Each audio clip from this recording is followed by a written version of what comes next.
Sir এটা পরিষ্কার। আমরা একটু সংবিধানের ভিতরে আসি স্যার। আমরা সংবিধানে থাকা রাষ্ট্রের ৪ মূলনীতি, মানে এখন পর্যন্ত সংবিধানে যা আছে, জাতীয়তাবাদ, গণতন্ত্র, সমাজতন্ত্র এবং ধর্মনিরপেক্ষতা, এগুলোকে আমরা দেখতে পাচ্ছি যে মুজিববাদের উপকরণ হিসেবে আখ্যা দিচ্ছে বৈষম্য বিরোধী ছাত্র আন্দোলনের নেতৃবৃন্দ। বিজয় দিবসে নাগরিক কমিটির মিছিলে অন্যতম প্রধান স্লোগান ছিল মুজিববাদ মুর্দাবাদ। ৭২-এর যে ৪ মূলনীতি নিয়ে সংস্কার কমিশনের, বা স্যার যদি আমি আপনাকে জানতে চাই যে আপনার অবস্থান, মতামত বা সুপারিশ কি। আমার প্রশ্নটা এই জন্য যে শেখ হাসিনা প্রবর্তিত ফেসিবাদে ১৫ বছর ধরে সকল প্রতিষ্ঠানগুলি গলা টিপে হত্যা করার ক্ষেত্রে, মানুষ মারার ক্ষেত্রে, এই ভোট চুরির জন্য, দুর্নীতির জন্য এই ৪ মূলনীতিকে আসলে কোনোভাবে দায়ী করা যায় কিনা, মানে স্যার আপনি যদি একটু বলতেন। এখানে দুটো প্রশ্ন আছে খালেদ। জি আসলে আমরা আপনার প্রশ্ন থেকে একটু ডিসেন্টেঙ্গেল করি দুটো প্রশ্নকে, ঠিক আছে? জি। একটা হচ্ছে যে ৪ মূলনীতির কথা বলেছেন বাংলাদেশের সংবিধানে, যা ১৯৭২ সালে গণপরিষদের মধ্য দিয়ে লিখিত সংবিধানে অন্তর্ভুক্ত করা হয়। আপনি সেই ৪ মূলনীতির কথা বলছেন, তাই তো? জি জি স্যার। এই যে ৪ মূলনীতি ১৯৭২ সালে বাংলাদেশের সংবিধানে সংযুক্ত হলো, এর কোনো অতীত ইতিহাস আপনি কি আমাকে বলতে পারেন? মানে বাংলাদেশের মুক্তিযুদ্ধ, যেটা একটা গণযুদ্ধ, হুম হুম যে গণযুদ্ধে সকলে অংশগ্রহণ করেছে, হুম হুম কিংবা ধরুন ১৯৭০ সালে নির্বাচন, যেটাকে আওয়ামী লীগ দাবি করে যে তার ম্যান্ডেট বাংলাদেশের সংবিধান হুম হুম লেখার জন্য, সেখানে কি এটা উল্লেখিত ছিল? ১৯৬৯ সালের আন্দোলন, সেখানে কি এটা উল্লেখিত ছিল? হুম ছিল না। তাহলে পুরো ব্যাপারটাই হচ্ছে ৭২ সালে যে সংবিধান তৈরি করা হচ্ছে, যা কার্যত একটি দলের দ্বারা তৈরি হচ্ছে। গণপরিষদে সর্বসাকুল্যে ৩ জন ছিলেন যারা হুম হুম আওয়ামী লীগ করতেন না, তাই তো? হুম হুম আওয়ামী লীগ ১৯৭০ সালে যে নির্বাচন হয়েছিল তার ভিত্তিতে, এই দাবিতে তারা একটা গণপরিষদ গঠন করে। কিন্তু বাংলাদেশের মুক্তিযুদ্ধ তো আসলে সকলে অংশগ্রহণ করেছিল, দল মত নির্বিশেষে। হুম এ বিষয়ে তো আপনার মনে, আমার মনে কোনো সংশয় থাকার কথা, এটা একটা পিপলস ওয়ার, জনযুদ্ধ ছিল। হুম। তো তাদের প্রতিনিধিত্ব কি আপনি মনে করেন ১৯৭২ সালে যে গণপরিষদ সেখানে ছিল? ছিল না। তার মানে একটা অপ্রতিনিধিত্বশীল গণপরিষদের মধ্য দিয়ে পূর্বে আলোচিত হয়নি এমন বিষয়কে রাষ্ট্রীয় মূলনীতি হিসেবে সংযুক্ত করা হয়েছে। হুম হুম। সে রাইট। সময় ক্ষমতায় যারা ছিলেন তাদের আদর্শ সেটা। হুম। তারা তো অন্যদের আদর্শকে নিশ্চয় সংবিধানে যুক্ত করেননি, না। করেছেন হুম হুম কি, করতে পারেন কি, করতে? তাহলে যদি কেউ বলেন যে এটা আসলে আওয়ামী লীগের আদর্শ ১৯৭২ সালে বাংলাদেশের সংবিধানে যুক্ত করা হয়েছে, হুম আপনি কি ভিন্নমতের জায়গাটা কোথায় বললেন? আমি ভিন্নমতের জায়গাটা দেখতে পাই না। হুম এখন তাহলে এটা দাঁড়াচ্ছে যে হুম যে রাষ্ট্রীয় মূলনীতির আলোচনা। হুম আসলে আমি এইখানে একটু বলি, তাহলে বাংলাদেশের মুক্তিযুদ্ধের মধ্যে দিয়ে আমাদের প্রথম সংবিধান কোনটা? প্রথম সংবিধান ৭২ সালে তৈরি হয়নি। হুম প্রথম সংবিধান ১৯৭১ সালে তৈরি হুম হয়েছে। সেটা হচ্ছে স্বাধীনতার ঘোষণাপত্র। রাইট। সেখানে সাম্য, মানবিক মর্যাদা এবং সামাজিক সুবিচারের কথা বলা হয়েছে, তাই তো? হুম হুম আপনি ৭২ সালের সংবিধানে তার রেফারেন্স পান না হুম হুম কেন বলুন তো? সেটার উল্লেখ নেই কেন? হুম যে প্রথম সংবিধান, যেখানে বলা হচ্ছে যে এই কারণে আমরা রাষ্ট্র প্রতিষ্ঠা করছি, রাষ্ট্রটা প্রতিষ্ঠিত হওয়ার পর তার সংবিধান আপনি তো যুক্ত করছেন না কেন? হুম এই প্রশ্নটা আমি করতে পারি, আপনি করতে পারেন, নাগরিকরা করতে পারে। হুম ফলে যার আদর্শ নিয়ে যে আলোচনা, এই আলোচনাটা একটু অন্যভাবে করতে হবে, কেবলমাত্র আজকের সংবিধান সংস্কারের বিবেচনায় নয়, রাজনৈতিকভাবে। দ্বিতীয় যে কথাটা বলেছেন যে শেখ হাসিনার ১৫ বছরের ফ্যাসিবাদ হুম বাংলাদেশে একনায়কতান্ত্রিক হুম ব্যবস্থা অনেকবার ঘটেছে। ব্যক্তি কেন্দ্রিক বা ব্যক্তিতান্ত্রিক স্বৈরতন্ত্র, পার্সোনালিস্টিক অটোক্রেসি ২বার ঘটেছে। ১৯৭৫ সালে শেখ মুজিবুর রহমান বাংলাদেশের সংবিধান বদলে দিয়ে রাতারাতি পুনর্লিখন করে কোন রকম ম্যান্ডেট ছাড়া একদলীয় ব্যবস্থা চালু করেছে।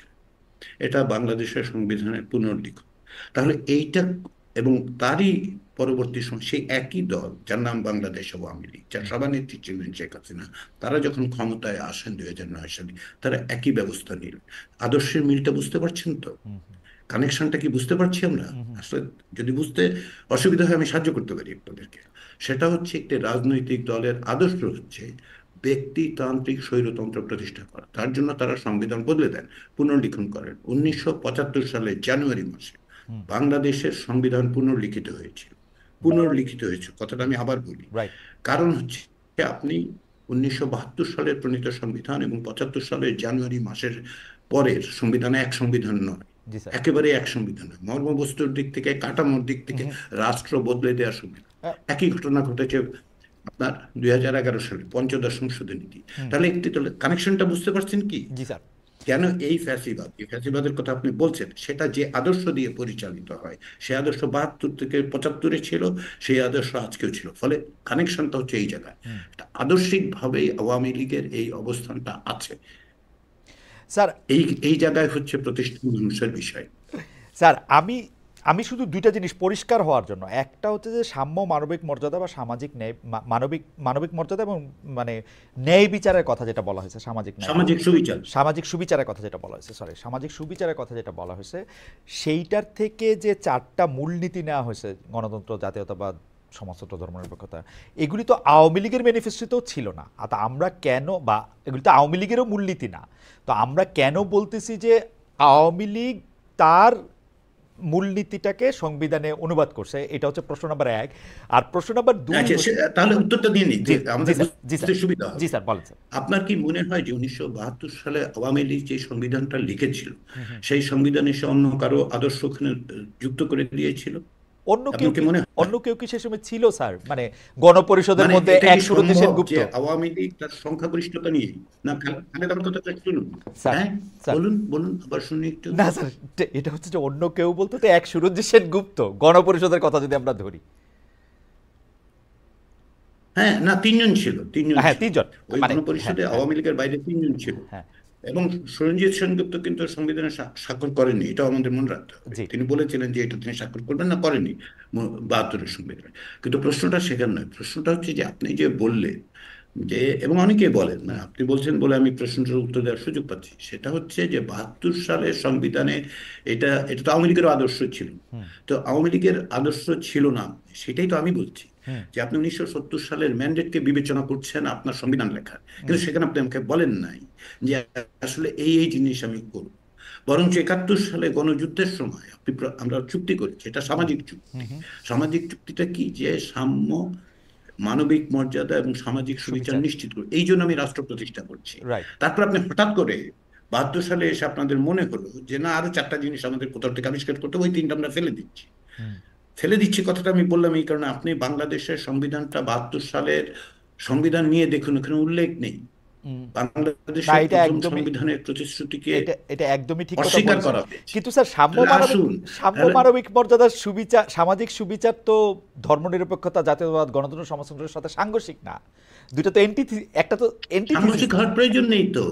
আচ্ছা। আর সাংঘর্ষিক হওয়ার প্রয়োজন নেই। আপনি আপনি বলুন যে আপনি ধরুন 72 সালের সংবিধান যখন তৈরি করা হলো, তারপরে কি একটা গণভোট হয়েছিল? নো। না, হয়নি। আচ্ছা, ঠিক আছে। তার মানে হচ্ছে যে এটা ম্যান্ডেটটা নাই। আসলে ম্যান্ডেটটা, প্রথমত ম্যান্ডেটটা নাই, কারণ 70 সালের যে নির্বাচন, সেই নির্বাচন আসলে পাকিস্তানের সংবিধান করার জন্য। আচ্ছা আচ্ছা, তারপরে ভাবলাম যে ঠিক আছে, একটা সংবিধান করার জন্য তো ম্যান্ডেটটা দেওয়া যায়, কিন্তু গণপরিষদের সদস্য কেবলমাত্র পাকিস্তান ন্যাশনাল অ্যাসেম্বলিতে ইলেক্টেড মেম্বাররা ছিল না, প্রভিন্সিয়াল অ্যাসেম্বলির মেম্বাররা ছিল। প্রভিন্সিয়াল অ্যাসেম্বলির মেম্বারদেরকে 1970 সালে কি বাংলাদেশের মানুষ সংবিধান লেখার ম্যান্ডেট দিয়েছিল? দেয় নাই স্যার, দেয়নি তো। দেয় নাই। তাহলে মুক্তিযুদ্ধের মধ্যে দিয়ে সে ম্যান্ডেট কি অর্জন করলো? মুক্তিযুদ্ধের মধ্যে দিয়ে শুধুমাত্র কেন আওয়ামী লীগই এই ম্যান্ডেট পাবে? কেন বাংলাদেশের যে অন্য শক্তিগুলো লড়াই করেছে তারা কেন সেই ম্যান্ডেটটা পাবে না? যুদ্ধই যদি, মুক্তিযুদ্ধে যদি আমার ম্যান্ডেট হয়, সেই ম্যান্ডেট তো ন্যাপের আছে, সেই ম্যান্ডেট সিপিবির আছে, সেই ম্যান্ডেট অন্যান্য সংগঠনের আছে, তাই না? রাইট। সেই তাহলে আপনি, না এটা মানে এটা আপনি এটা এটা কমপ্লেক্সিটিটা বুঝতে পারছেন। স্যার এটা একদম পরিষ্কার আমি বুঝতে পারছি স্যার। এটা এখন পরীক্ষা দিলে স্যার আপনার কাছেও আমি হয়তো ভালো নাম্বারই পাবো। কিন্তু স্যার আপনি আমাকে একটু এইটা বলেন তো স্যার, আপনি এই সবসময় ভালো নম্বর পেয়েছেন, অসুবিধা নেই। আচ্ছা স্যার, এইটা আপনি আমাকে একটু বলেন তো স্যার, এই যে 24-এ এই জুলাই আগস্টে যে আমরা মানে যে আন্দোলনের মধ্যে ছাত্র জনতা, আসলে ছাত্ররা, আমি ছাত্র জনতা বিএনপির এই বয়ানটা বলতে চাই না, ছাত্ররাই আসলে নেতৃত্ব দিয়ে শেখ হাসিনার পতন ঘটালো। ছাত্রদের আত্মত্যাগের ফলেই কিন্তু শেখ হাসিনা পালাইতে বাধ্য হলো, এবং যারা আওয়ামী লীগের হয়ে অনেক বড় বড় কথা বলতো তাদেরকে আমরা এখন ইন্দুরের গর্তে দেখতে পাচ্ছি। কিন্তু ঘটনা হচ্ছে স্যার, এটার মধ্যে তো আমাদেরও অংশগ্রহণ ছিল, ছোট হইতে পারে, বিএনপির অংশগ্রহণ ছিল, বড় হইতে পারে, ছোট হইতে পারে, অনেকের অংশগ্রহণ করেছিল। কিন্তু উনারা ক্ষমতায় গিয়ে, এই বৈষম্য বিরোধী ক্ষমতায় গিয়ে তারা যে তাদের মতো করেই সংস্কারের কথা বলতেছে, তাদের মতো করেই সংবিধানটারে চালাইতে বলতেছে, এই ম্যান্ডেট তাদের কে দিল? তারাই ম্যান্ডেট কই পাইলো? না না না না না, এক্ষেত্রে খালেদ বুঝতে আপনি ভুল করছেন। আমি তো বৈষম্য বিরোধী ছাত্রদের প্রতিনিধি নই। কমিশনে একজন ছাত্র প্রতিনিধি আছে, 9 জনের একজন, হুম হুম তাই না?